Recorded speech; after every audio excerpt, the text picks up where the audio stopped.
வாங்க நம்ம சேர்ந்து படிக்கலாம். இப்போ என்ன பார்க்க போகிறோன்னா, ஹிஸ்ட்ரியில் உள்ள ப்ரீவியஸ் இயர் கொஸ்டின் தான். ஆல்ரெடி நம்ம பாலிட்டியோட ப்ரீவியஸ் இயர் கொஸ்டின் பார்த்துட்டே தான் இருக்கோம். அதோட கண்டினியூஷனாக அப்படியே ஹிஸ்ட்ரியும் ஸ்டார்ட் பண்ணுவோம். நீங்கள் பாலிட்டி ப்ரீவியஸ் இயர் கொஷின் பார்க்காதவங்க பாருங்கள். ஏன்னா சிலபஸில் இருக்கிறதுலே வெயிட்டேஜ் அதிகமாக கொடுக்குறது வந்து பாலிட்டிக்கு தான். குரூப் 1 எக்ஸாமில் எல்லாம் கண்டிப்பாக ஒரு 40 கொஷின் இருக்கும். குரூப் 4 குரூப் 2 படிக்கிறீங்கன்னா கூட ஒரு 20 கொஷினாவது பாலிட்டி சம்மந்தமாக இருக்கும். இப்போ நம்ம அந்த கொஸ்டினுக்கு வருவோம். இந்த 2 வாசகம் கொடுத்து இதில் எது சரின்னு கேட்டிருக்காங்க. அசோகரின் ஆதரவால் புத்த மதம் இந்தியாவில் செழித்தது. புத்தர் ராஜவம்சத்தை சேர்ந்தவர். இந்த 2 கூற்றுமே சரிதான். ஆனால் இதுக்கான காரணத்தை இது சொல்லலை. புத்தர் ராஜவம்சமாக இருந்தனால தான் அசோகர் வந்து புத்த மதத்தை வந்து வளர்க்கலை. அதனால் இந்த 2ம் சரி, ஆனால் சரியான விளக்கம் கிடையாது. அப்போ நம்ம அசோகர் வந்து புத்த சமய மாநாடை எப்போ மொத்தமே 4 புத்த சமய மாநாடு நடந்திருக்கும். அதில் அசோகர் வந்து 3வது மாநாட்டை தொடங்கியிருப்பார். ஃபஸ்ட்டு மாநாடு எங்கே நடக்கும்னா ராஜகிருதத்தில் நடக்கும். அஜாத சத்ரு அவங்க தொடங்குவாங்க. 2வது வைஷாலியில் காலசோகர், 3வது பாடலிபுத்திரத்தில் அசோகர், 4வது வந்து காஷ்மீரில் கனிஷ்கர். இப்போ நீங்கள் இதை எப்படி ஞாபகம் வச்சுக்கோங்கன்னா ஒரு பாட்டு வருமே, வை ராஜா வை, அந்த பாட்டில் உள்ள ஃபஸ்ட்டு உள்ள வையை எடுத்துருங்க. அடுத்து ராஜா வை, ராஜா கிட்ட வைக்க சொல்கிறாங்க. அடுத்த பாடல் காஷ்மீரில் அழகாக பாடுறாங்க. இது நீங்கள் படித்து தான் ஆகணும். இதுக்கு இப்படி ஞாபகம் வச்சுக்கோங்க. ராஜா வைக்க சொல்கிறாரு, பாடல் காஷ்மீரில் அழகாக பாடுறாங்க. கேவலமாக இருந்தால் மன்னிச்சுக்கோங்க, ஷார்ட்கட். அடுத்த கொஷின் பார்ப்போம். சங்ககால நூல்களில் மதுரை காஞ்சி என்னும் நூலை எழுதியவர் யார்? சங்ககால நூல்களில் மதுரை காஞ்சினாலே நமக்கு தெரியும், மாங்குடி மருதனார். அப்போ அது சம்மந்தமாக லைட்டாக பார்த்துருவோம்.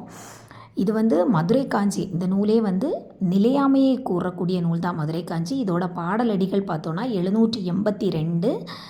இது வந்து தலையான காணத்து செருவென்ற பாண்டிய நெடுஞ்செழியனை பற்றி பாடப்பட்ட நூல் தான். இதோட திணை காஞ்சி திணை. இது அகவற்பாவால் ஆனது.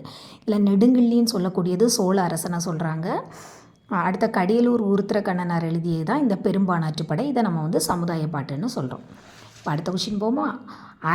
ஆர்டி பானர்ஜி என்பவரால் 1922 கண்டறியப்பட்ட நகரம் எதுன்னு கேட்டிருக்காங்க.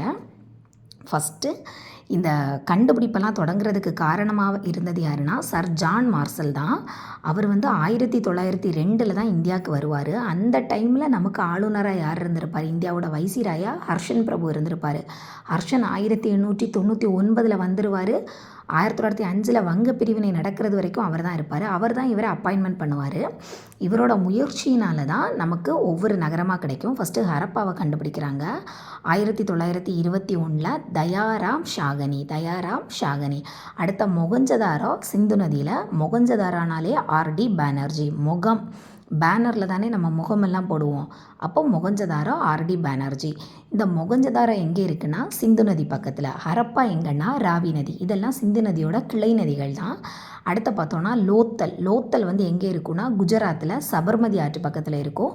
இது கண்டுபிடிச்ச ஆண்டு 1953 இருக்கும். ஆனால் நிறைய வெப்சைட்லலாம் 54 இருக்கும்.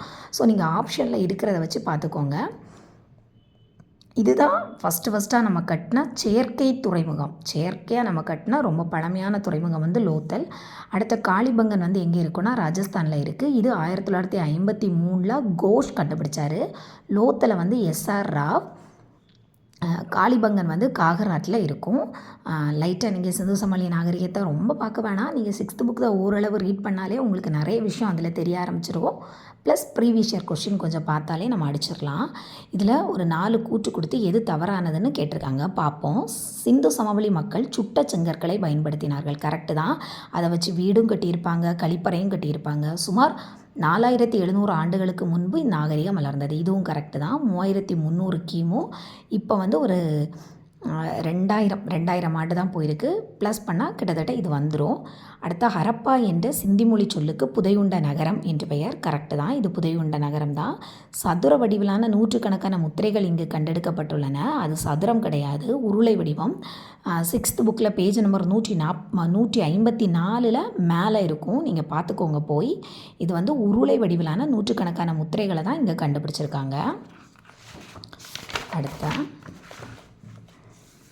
அடுத்த கொஷின் பார்த்தோன்னா சிதம்பரம் நடராஜர் ஆலயத்தின் கூரைக்கு பொன் கூரை வேந்தவர் யாருன்னா முதலாம் பராந்தகன் தான் வேந்திருக்காரு. அடுத்த முதலாம் நரசிம்மவர்மன்னா அவரை நம்ம என்னெல்லாம் சொல்கிறோன்னா மாமல்லன், வாதாபி கொண்டான், அதாவது 2ஆம் புலிகேசி.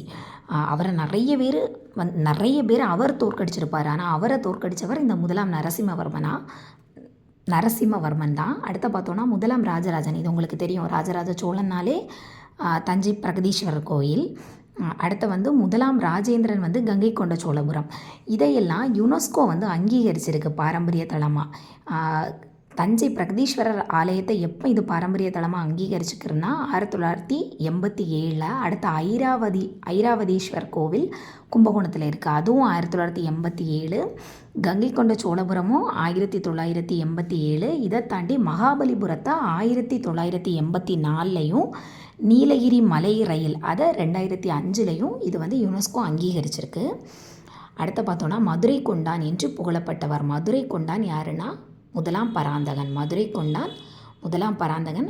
இவரே தான் மதுரை கொண்டான், மதுரை மீளம் கொண்டான் அப்படியெல்லாம் இவரை பாராட்டியிருப்பாங்க. நம்ம மேலேயும் இவரை பற்றி தான் பார்த்தோம்.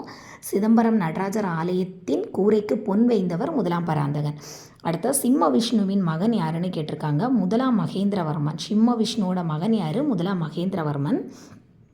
அடுத்து இதில் எது சரியாக பொருத்தப்பட்டுள்ளதுன்னு கேட்டிருக்காங்க. சிந்து கங்கோத்ரி கொடுத்துருக்காங்க, பிரம்மபுத்திரா மானசரோவர் ஏரி, கோதாவரி பெட்டூல், மகாநதி அகத்தியர் மலை அப்படின்னு கொடுத்துருக்காங்க. இதில் எது சரியாக பொருந்தி இருக்குன்னா பிரம்மபுத்திரா மானசோவர் ஏரியிலேருந்து தான் வந்திருக்கும். சிந்துவும் இந்த மானசோவர் ஏரியிலேருந்தே தான் வரும். சிந்து மானசோவரோட வடக்குலேருந்து வரும். பிரம்மபுத்திரா அதே மானசோவர் பக்கத்தில், இது ரெண்டுமே கைலாஷ் மலை தான், கிழக்குலேருந்து வரும். இது தப்பாக கொடுத்துருக்காங்க. மகாநதி அகத்தியர் மலை கிடையாது. அகத்தியர் மலையிலேருந்து தாமிரபரணி தான் வரும். பெட்டூல் கோதாவரியும் கிடையாது. ஸோ இதில் பிரம்மபுத்திரா மானசோவர் ஏரி தான் கரெக்டு. இதில் சிந்து நதியோட நீளம் பார்த்திங்கன்னா 2800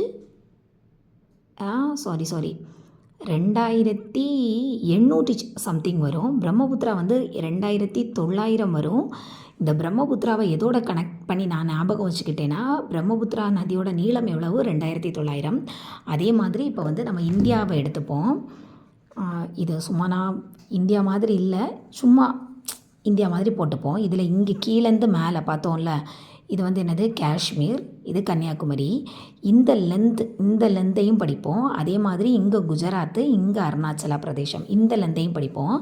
இந்த லெந்து தான் 2933. நம்ம பிரம்மபுத்திராவோட நீளம் 2900, அதை விட 33 அதிகம்னு இதை ஞாபகம் வச்சுக்கிட்டேன். அப்புறம் இதை எப்படி ஞாபகம் வச்சுக்கிட்டேன்னா, இது 3214. இது ரெண்டையுமே ஆர்டிக்கிள் வச்சு தான் ஞாபகம் வச்சுக்கிட்டேன். இது எனது உச்சநீதிமன்றத்தோட நீதி பேராணை அதிகாரம்.